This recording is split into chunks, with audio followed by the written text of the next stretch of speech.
தேவனே, இந்த நாளை காண செய்த உமது கிருபைக்காக உமக்கு நன்றி செலுத்துகிறோம் ஐயா. இப்பொழுதும் நாங்கள் வாசிக்கவும் கேட்கவும் போகிற அந்த வசனங்களை உம்முடைய கரங்களில் ஒப்படைக்கிறோம். இந்த வசனங்களின் மூலியமாய் நீர் எப்படி எங்களோடு பேச விரும்புகிறீரோ நீர் பேசும்.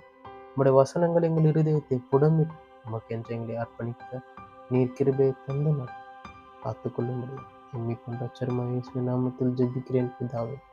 ஆமேன், ஆமேன். நீதிமொழிகள் 6ஆம் அதிகாரம். என் மகனே, நீ உன் சிநேகிதனுக்காக பிணைப்பட்டு அந்நியனுக்கு கையெடுத்து கொடுத்தாயானால் நீ உன் வாய் மொழிகளால் சிக்குண்டாய், உன் வாயின் வார்த்தைகளால் பிடிபட்டாய். இப்பொழுது என் மகனே, உன் சிநேகிதனுடைய கையில் நீ அகப்பட்டு கொண்டபடியா நீ உன்னை தப்புவித்துக் கொள்ள ஒன்று செய். உன் கண்ணுக்கு நித்திரையும் உன் கண்ணிமைக்கு தூக்கமும் வரவிடாமல் உன் சிநேகிதனிடத்தில் போய் உன்னை தாழ்த்தி அவனை வருந்தி கேட்டு, வெளிமான் வேட்டைக்காரன் கைக்கும் குருவி வேடன் கைக்கும் தப்புவது போல நீ உன்னை தப்புவித்துக்கொள். சோம்பேறியே, நீ எறும்பினிடத்தில் போய் அதன் வழிகளை பார்த்து ஞானத்தை கற்றுக்கொள். அதற்கு பிரபுவும் தலைவனும் அதிகாரியும் இல்லாதிருந்தும் கோடை காலத்தில் தனக்கு ஆகாரத்தை சம்பாதித்து அறுப்பு காலத்தில் தனக்கு தானியத்தை சேர்த்து வைக்கும்.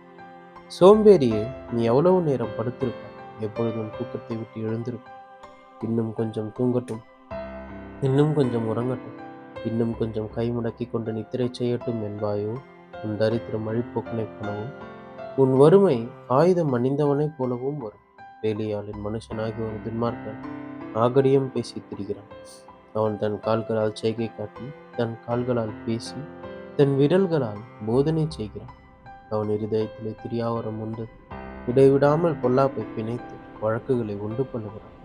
ஆகையால் சடுதியில் அவனுக்கு ஆபத்து வரும், சகாயமின்றி சடுதியில் நாசமடையும். 6 காரியங்களை கர்த்தர் வெறுக்கிறார், 7 அவருக்கு அருவருப்பானவைகள். அவையாவன: மேட்டிமையான கண், பொய் நாவு, குற்றமற்றவர்களுடைய இரத்தம் சிந்தும் கண், துராலோசனையை பிணைக்கும் இருதயம், தீங்கு செய்வதற்கு விரைந்தோடும் கால், அபத்தம் பேசும் பொய்சாட்சி, சகோதரருக்குள்ளே விரோதத்தை உண்டு பண்ணுதல் ஆகிய இவைகள். என் மகனே, உன் தகப்பன் காத்துக்கொள், உன் தாயின் போதகத்தை தள்ளாது. அவைகளை எப்பொழுதும் இருதயத்திலே அணிந்து அவைகளை உன் கழுத்திலே கட்டிக்கொள். நீ நடக்கும்போது அது உனக்கு வழிகாட்டும், நீ படுக்கும்போது அது உன்னை காப்பாற்றும், நீ விழிக்கும்போது அது உன்னோட சம்பாஷிக்கும். கட்டளையை விளக்கு, வேதமே வெளிச்சம், போதக சிச்சையை ஜீவ வழி. அது உன்னை துன்மார்க்க ஸ்திரிக்கும் இச்சகம் பேசும் நாவை உடைய பரஸ்திரிக்கும் விலக்கி காக்கும். உன் இருதயத்திலே அவள் அழகை இச்சியாது, அவள் தன் கண்ணிமைகளினால் உன்னை பிடிக்க விடாது. வேசியின் நிமித்தம் ஒரு அப்ப துணிக்கையும் இறக்க வேண்டியது. விபச்சாரியானவள் அருமையான உயிரை வேட்டையாடுகிறாள். தன் வஸ்திரம் வேகாமல் மடியிலே எவனாவது நெருப்பை வைத்துக் கொள்ளக்கூடுமோ? தன் கால் சுடாமல் எவனாவது தழலின் மேல் நடக்கக்கூடுமோ? பிறனுடைய மனைவியினிடத்தில் பிரவேசிப்பவனும் அப்படியே அவளை தொடுகிற எவனும் ஆக்கினைக்கு தப்பான். திருடன் தன் பசியை ஆற்ற திருடினால் ஜனங்கள் அவனை இகழமாட்டார்கள். அவன் கண்டுபிடிக்கப்பட்டால் 7 மடங்கு கொடுத்து தீர வேண்டும். தன் வீட்டில் உள்ள பொருள்களை எல்லாம் கொடுக்க வேண்டியதாகும். ஸ்திரீயுடனே விபச்சாரம் பண்ணுகிறவன் மதிக்கெட்டவன். அப்படி செய்கிறவன் தன் ஆத்மாவை கெடுத்து போடுகிறான், பாதையும் லட்சையும் அடைவான். அவன் நிந்தை ஒழியாது. ஸ்திரியை பற்றிய எரிச்சல் புருஷனுக்கு மூர்க்கத்தை உண்டு பண்ணும். அவன் பழிவாங்கும் நாளில் தப்ப விடான். அவன் எந்த ஈட்டையும் பாரான், அநேகம் வெகுமதிகளை கொடுத்தாலும் அமர்ந்திருக்க மாட்டான் என்பதே. ஆமேன், ஆமேன். இப்பொழுது வாசித்த கேட்ட இந்த வசனங்களுக்காக உமக்கு நன்றி செலுத்துகிறோம்.